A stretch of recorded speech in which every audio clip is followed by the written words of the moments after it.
मन की एकाग्रता के लिए एक बार ओम का उच्चारण करेंगे।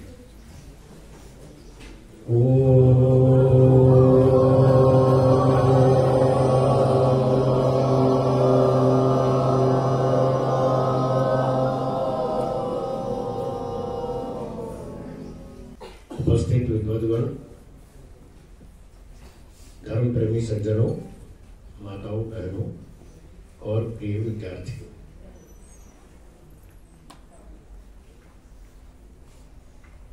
मनुष्य जीवन बहुत कठिनाई से मिलता है। ईश्वर ने मनुष्यों को कुछ विशेष सुविधाएं दी हैं जो अन्य प्राणियों को लगभग नहीं दी।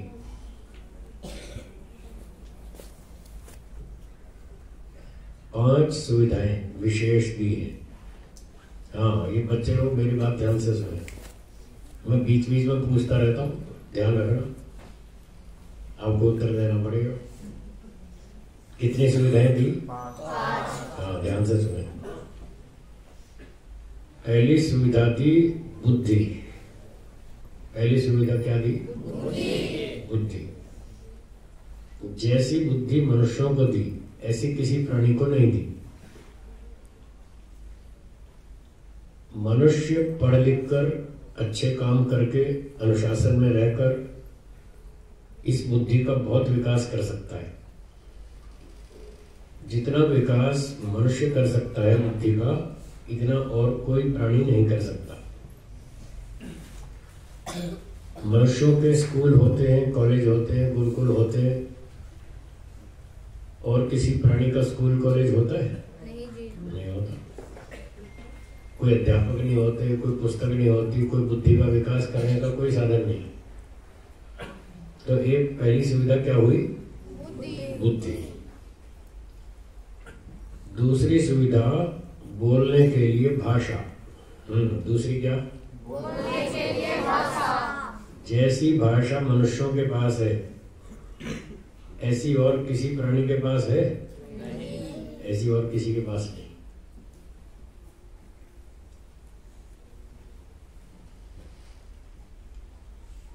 तीसरी सुविधा दी काम करने के लिए दो हाथ।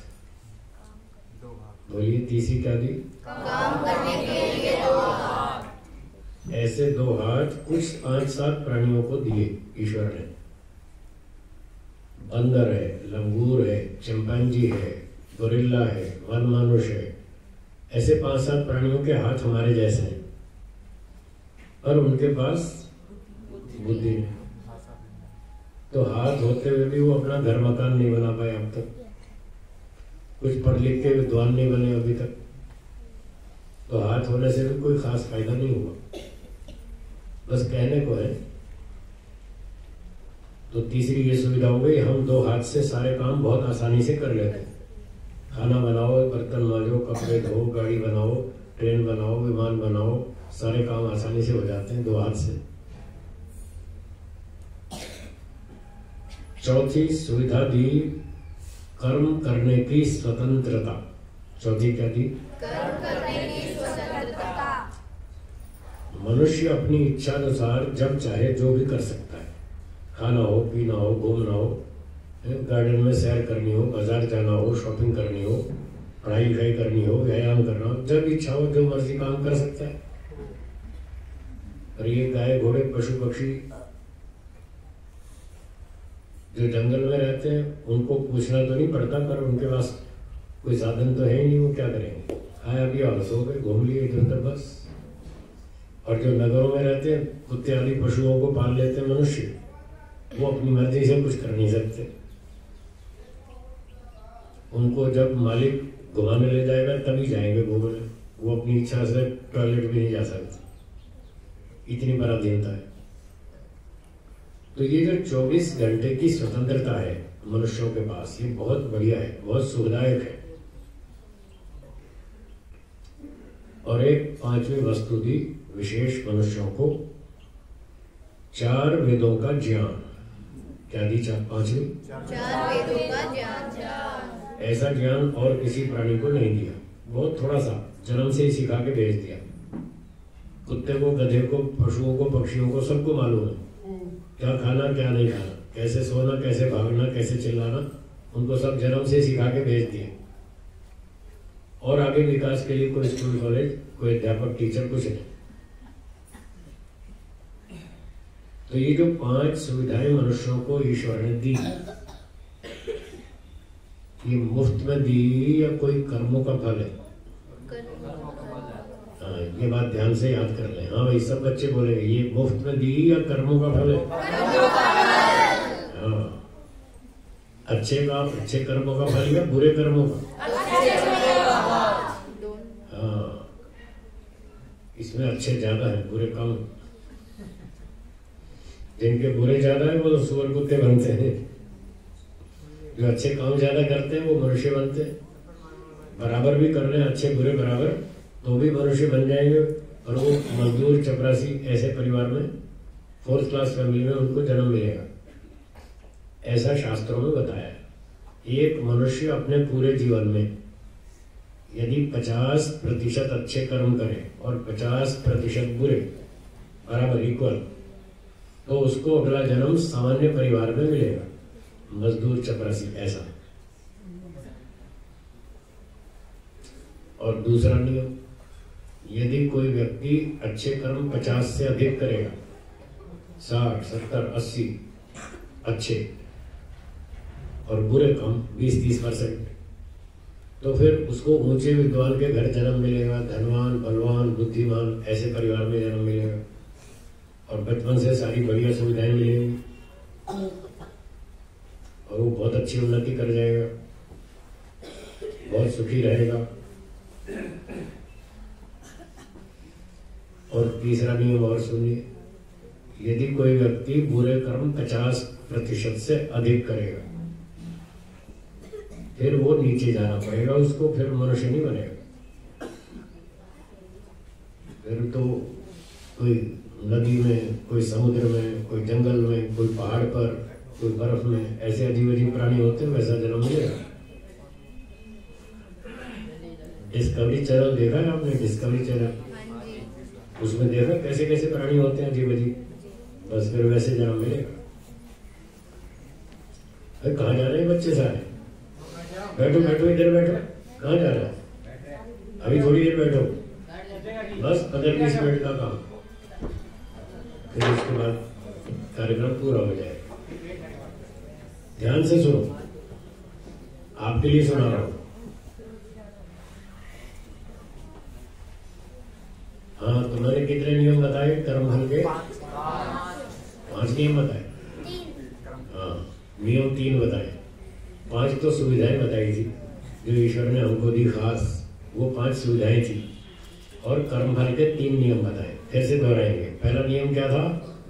अच्छे बुरे कर्म 50-50, तो कौन सा जन्म मिलेगा? सामान्य मनुष्य, ठीक है। और अगर अच्छे कर्म 50 से अधिक होंगे तो कौन सा जन्म मिलेगा? विद्वान, बलवान, बुद्धिमान के घर में जन्म मिलेगा। और बुरे कर्म 50 से अधिक होंगे तो फिर नीचे जाना पड़ेगा, गाय, घोड़ा, कुत्ता, कौवा, कबूतर, सांप, बिच्छू, ऐसी ऐसी योनियों में जाना पड़ेगा। फिर वहां दंड भोगेंगे, और दंड पूरा करके फिर वापस मनुष्य बन जाए। वापस मनुष्य कैसे बने? गाय, घोड़े, कुत्ते तो कोई बड़े अच्छे पुण्य कमाते नहीं, फिर वो वापस मनुष्य कैसे बनेंगे? सुनिए, मान लीजिए एक मनुष्य ने पूरे जीवन में 60% पाप किए। कितने प्रतिशत? 60। और पुण्य कितने किए? 40। तो 60 और 40 में कितना अंतर? 20 का। तो 20% पाप उसने अधिक किए, पुण्य 40 किए, पाप 60 किए। तो जो 20% पाप अधिक हैं, इसका दंड भोगने के लिए ईश्वर उसको सुअर, कुत्ता, शेर, भेड़िया, बंदर, मक्खी, मच्छर, कॉकरोच ऐसी ऐसी योनियों में दंड देगा। कितने % पाप का दंड देगा? 20। जब 60 में से 20% पाप का दंड वहां भोग लेगा, अब 60 में से 20 भोग लिया, कितना बचा? 40। और जब उसने 60 पाप किए थे, उस जन्म में पुण्य भी किए थे 40, तो 40-40 फिर बराबर हो गए। जब बराबर हो जाएंगे तो पहला नियम लागू हो जाएगा, फिर लौट के वापस मनुष्य बनेगा सामान्य परिवार में। अब आया समझ में? कीड़े मकोड़े गधे सुअर कुत्ते अपना दंड भोग के वापस फिर सामान्य मनुष्य के जन्म में वापस आ जाएंगे। अब फिर उनको अवसर मिलेगा, अच्छे काम बढ़ाओ, जितने अच्छे काम अधिक करेंगे उतना अच्छा जन्म मिलेगा आगे। और ऐसे अच्छे कर्म बढ़ाते बढ़ाते एक जन्म ऐसा आएगा जब व्यक्ति 100% अच्छे काम करेगा। कितने?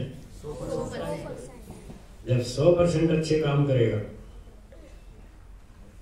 100% का मतलब जानबूझकर गलती नहीं करना। क्या बोला? अनजाने में तो हो जाती है, वो अलग बात है, लेकिन जानबूझ के गलती नहीं करेंगे तो हम 100% अच्छे काम कर रहे हैं। जब 100% अच्छे काम करेंगे तब मोक्ष हो जाएगा, ये अगले जन्म का चक्कर खत्म हो जाएगा। आप लोग ऐसा मानते हैं कि मरने के बाद दूसरा जन्म होगा? जो बच्चे मानते हैं वो हाथ ऊंचा करेंगे, जो ये मानते हैं मरने के बाद दूसरा जन्म होगा। ठीक, जो नहीं मानते वो हाथ ऊंचा करेंगे, जो नहीं मानते। और जिनको संशय है वो हाथ ऊंचा करेंगे, समझ में नहीं आया, पता नहीं होगा कि नहीं। जिनको समझ में नहीं आया वो हाथ ऊंचा करेंगे। एक दो ही, ज्यादा नहीं, चलो आप भी समझ लो अच्छी तरह से। आपको छोटे छोटे 2-3 प्रश्न पूछूंगा, उनका उत्तर दीजिए। बहुत सरल है, आसान प्रश्न है। पहला प्रश्न, आपको ये मनुष्य जन्म मिला मुफ्त में मिला या कर्मों का फल है? ठीक, आपने सही उत्तर दिया। ये शरीर मुफ्त में नहीं मिला, कर्मों का फल है। दूसरा प्रश्न, कर्म पहले किया जाए फल बाद में दिया जाए, ये नियम ठीक है या फल पहले दिया जाए कर्म बाद में किया जाए? कौन सा ठीक है? दोनों उत्तर सही है आपके। आपने दो बात कही, ये शरीर मुफ्त में नहीं मिला, कर्मों का फल है। दूसरी बात आपने कही, कर्म पहले करेंगे फल बाद में मिलेगा। अब तीसरा प्रश्न, आपको पैदा होते ही शरीर मिला, हाँ या ना? पैदा होते ही शरीर मिला ना, और शरीर कर्मों का फल है। आपने कहा था कर्म पहले करेंगे फल बाद में मिलेगा, तो आपको तो पैदा होते ही फल मिल गया। जिन कर्मों से आपको ये फल मिला वो कर्म आपने कब किए थे? अब देखो, आपने बोला, मैंने कुछ नहीं बोला, आपने खुद ही बोला पिछले जन्म। कर्म कब किया और फल कब मिला? हो गए 2 जन्म। आ गए समझ में? अब तो शंका नहीं है, बस तो पक्की याद कर लो। ये जो मनुष्य शरीर मिला है ये अच्छे कर्मों का फल है। इसका मतलब आपने पिछले जन्म में अच्छे कर्म किए, तभी आज मनुष्य बनकर बैठे, अच्छी तरह खाते पीते हैं, पढ़ते लिखते हैं, सोते हैं, सब काम करते हैं। क्या अगली बार फिर से मनुष्य बनना चाहेंगे? कौन कौन चाहते हैं अगली बार फिर से मनुष्य बनना चाहते हैं? ये लोग नहीं चाहते तो हाथ ऊंचा करो। मोक्ष चाहते? अच्छा ठीक है, चलो मोक्ष का भी रास्ता बताएंगे। ठीक है, हाथ नीचे। तो देखिए, जिसको अगला जन्म अच्छे मनुष्य का चाहिए उसको भी अच्छे काम अधिक करने पड़ेंगे, और जिसको मोक्ष में जाना है उसको 100% अच्छे करने पड़ेंगे। अब बोलो, आपको अच्छे बुरे कर्मों का अंतर मालूम है, हाँ या ना? अच्छे कर्म कौन से, बुरे कर्म कौन से, जानते हैं या नहीं? जानते हैं? चलो अभी दोहरा लेते हैं फटाफट, अभी पता चल जाएगा। मैं कुछ उदाहरण बोलता हूँ, आपको एक शब्द बोलना है, अच्छा या बुरा, ठीक है? रात को जल्दी सोना कैसा? और सुबह जल्दी उठना। पढ़ाई में मेहनत करना। परीक्षा में नकल करना। खेलकूद व्यायाम करना। माता पिता की सेवा करना। उनके साथ झगड़ा करना। दूसरों की सहायता करना। गुस्सा करना। प्रेम से रहना। सच बोलना। निंदा चुगली करना। यज्ञ हवन करना। गायत्री मंत्र बोलना। अनुशासन में रहना। समय का पालन करना। मारामारी करना। देखो सब तो पता है आपको। अच्छा बुरा आपको सब पता है। पता तो सब है, पर सोचना ये है करते क्या है। आपको पता है इतने से तो अच्छा फल नहीं मिलेगा ना। जानकारी से मिलेगा या कर्म करने से फल मिलेगा? हाँ, तो कर्म करना भी तो पड़ेगा। चलो अभी पता लगेगा आप क्या क्या करते हैं। आप में से कितने विद्यार्थी हैं जो रात को 10 बजे सो जाते हैं? वो हाथ ऊंचा करेंगे। 10 बजे सोने वाले, ठीक है, हाथ नीचे। मैं फटाफट पूछता हूँ, मेरी बात सुनिए ध्यान से, इधर देखो। मैं फटाफट प्रश्न पूछूंगा, आपको केवल हाथ ऊंचा करना है, फिर नीचे, फिर ऊंचे, फिर नीचे, ऐसे, ठीक है? बोलना नहीं आपस में। मैंने पूछा 10 बजे कौन कौन सोते हैं? आपने कहा 11 बजे। मैं 11 बजे का पूछूंगा तब बताओ ना, अभी तो पूछा ही नहीं। बहुत बातें पूछूंगा, फटाफट आपको बस हाथ ऊंचा करना है, ठीक है? 10 बजे सोने वाले हाथ ऊंचा करेंगे। बहुत अच्छा। 10:30 सोने वाले, 11 बजे सोने वाले, 11:30 सोने वाले, 12 बजे सोने वाले, 12:30 सोने वाले, 1 बजे सोने वाले। अच्छा, 1 वाले भी है। 1:30 बजे सोने वाले, 2 बजे सोने वाले। अच्छा, 2 बजे तक सोते रहते हैं क्या? 2 बजे तक जागते रहते हैं? पीछे क्या देख रहे हो? इधर देखो। आप 2 बजे तक क्या करते हैं? ऐसे हाथ ऊंचा करके सो रहे हैं। अच्छा, सुबह 4 बजे कौन कौन उठ जाते हैं? 4 बजे। और 4 बजे उठ जाते हो? सुबह घंटी बजती होगी। हाँ, ये बात है। अभी तो मैं बच्चे आप शायद गुरुकुल में हैं। कभी तो उठ जाते हैं 4 बजे। वो नगर वाले तो 6-7 बजे तक सोते रहते हैं। चलो अच्छी बात। जो 5 बजे उठते हैं वो हाथ ऊंचा करें। बहुत अच्छा। 5:30 उठने वाले, 6 बजे उठने वाले, 6:30 उठने वाले, 7 बजे उठने वाले, 7:30 उठने वाले, 8 बजे उठने वाले। संडे को छुट्टी होती है। संडे को जो 8 बजे तक सोते हैं वो हाथ ऊंचा करेंगे। 8 बजे तक सोते हैं, ठीक है? संडे को 9 बजे तक सोते रहते हैं। सुबह 9 बजे तक, 10 बजे तक। अच्छा, 9 तक, ठीक है। जो विद्यार्थी पढ़ाई में मेहनत करते हैं वो हाथ ऊंचा करेंगे। पढ़ाई में मेहनत करते हैं, बहुत अच्छा। जो परीक्षा में नकल करते हैं वो हाथ ऊंचा करेंगे। करो करो, सच सच बताओ। ये हुई ना बात, ठीक है, बहुत अच्छा। अच्छा, जो हमेशा सच बोलते हैं, हमेशा सच बोलते हैं, कभी भी झूठ नहीं बोलते, बहुत अच्छा। जो कभी कभी झूठ बोलते हैं, कभी कभी, बहुत अच्छा।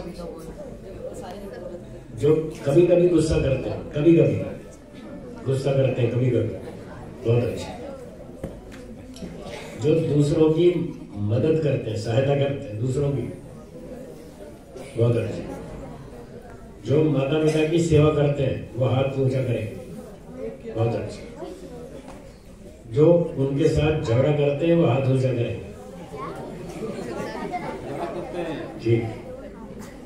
और जो आपस में मारामारी करते हैं वो हाथ ऊंचा करें, ये बहुत अच्छा। जो गुरुकुल में घर में समय का पालन करते हैं वो हाथ ऊंचा करेंगे। समय का पालन करते हैं, पंक्चुअलिटी, बहुत अच्छा। जो शुद्ध शाकाहारी भोजन खाते हैं, शाकाहारी, ठीक है। कभी कभी नॉनवेज खाते हैं, कभी कभी नॉनवेज खाने वाले, ठीक। अच्छा, जो हर रोज हवन करते हैं, हर रोज, हाँ बिल्कुल भी तो होते हैं, ठीक है, बहुत अच्छा। हर रोज संध्या करते हैं, बहुत अच्छा। और दूसरे की वस्तु बिना पूछे उठा लेते हैं, वो हाथ ऊंचा करें। दूसरे की वस्तु बिना पूछे उठा लेते हैं, ठीक है, हाथ नीचे, हाथ नीचे। जो लोग, आगे सुनो, ध्यान से सुनो, समय कम है। जो लोग अपना सामान व्यवस्थित रखते हैं, अपना सामान व्यवस्थित रखते हैं, ठीक है। और जो अपना सामान इधर उधर फेंक देते हैं, इधर कुछ कहीं फेंक दिया, कुछ कहीं फेंक दिया, ऐसे कौन कौन है? ठीक है। तो देखिए, मैंने आपसे बहुत सी बातें पूछी, आपके बहुत सारे काम तो अच्छे चल रहे हैं, हाँ या ना? और कुछ गड़बड़ भी है। अब बताओ, अगली बार मनुष्य बनना तो आपको अच्छे काम बढ़ाने पड़ेंगे और ये गड़बड़ बंद करनी पड़ेगी जो चल रही है। अब बोलो, कुछ हिम्मत है अच्छे काम करने की? गड़बड़ बंद करने की कुछ हिम्मत है? तो मेरी तरह हाथ ऊंचा करो और बोलो मेरे साथ, आज से हम लोग अच्छे काम करेंगे, बुरे काम नहीं करेंगे, रात को जल्दी सोएंगे, सुबह जल्दी उठेंगे, पढ़ाई में खूब मेहनत करेंगे, परीक्षा में नकल नहीं करेंगे, दूसरों की मदद करेंगे, माता पिता की सेवा करेंगे, उनके साथ झगड़ा नहीं करेंगे, स्कूल गुरुकुल में अनुशासन में रहेंगे, हर रोज हवन करेंगे, हर रोज संध्या करेंगे, थोड़ा व्यायाम खेल कूद करेंगे, गुस्सा नहीं करेंगे, प्रेम से रहेंगे, अपना सामान व्यवस्थित रखेंगे। चलो,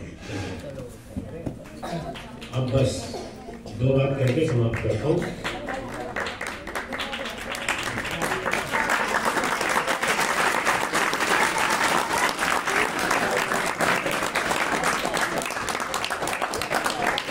बस सुनिए, आपने अभी जो बातें बोली,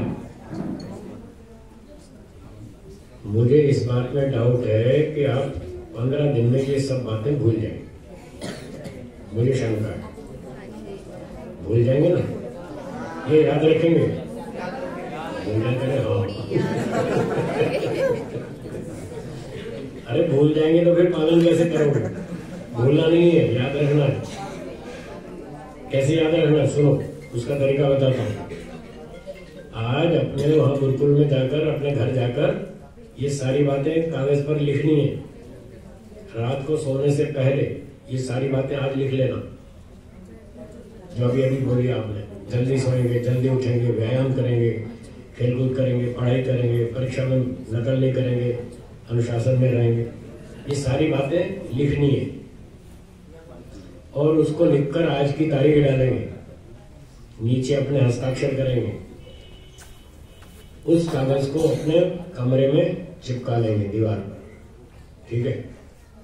और उसको हर रोज 2 बार पढ़ेंगे। एक बार सुबह पढ़ेंगे, एक बार शाम को। कितनी बार? 2 बार। 100 दिन तक। कितने दिन तक? 100 दिन तक। एक दिन में कितनी बार? 2 बार। 100 दिन में कितनी बार? 200 बार। जो बच्चे 200 बार पढ़ेंगे कि हमें पढ़ाई में मेहनत करनी है, परीक्षा में नकल नहीं करनी, सच बोलना है, झूठ नहीं बोलना, उनको ये सारी बातें याद हो जाएगी या नहीं? हो जाएगी। अब याद हो जाएंगी तो कुछ पालन करेंगे या नहीं? पालन करेंगे तो लाभ होगा या नहीं? आप लोग लाभ लेना चाहते हैं या नहीं? बस तो आज सोने से पहले रात को सोने से पहले ये सारी बातें लिख लीजिए और बस कल से इसको सुबह शाम एक एक बार पढ़ना शुरू कर दें। चलो, मेरी बात पूरी हो गई, समय समाप्त हो गया, इतना ही कहकर विराम देता हूँ। धन्यवाद।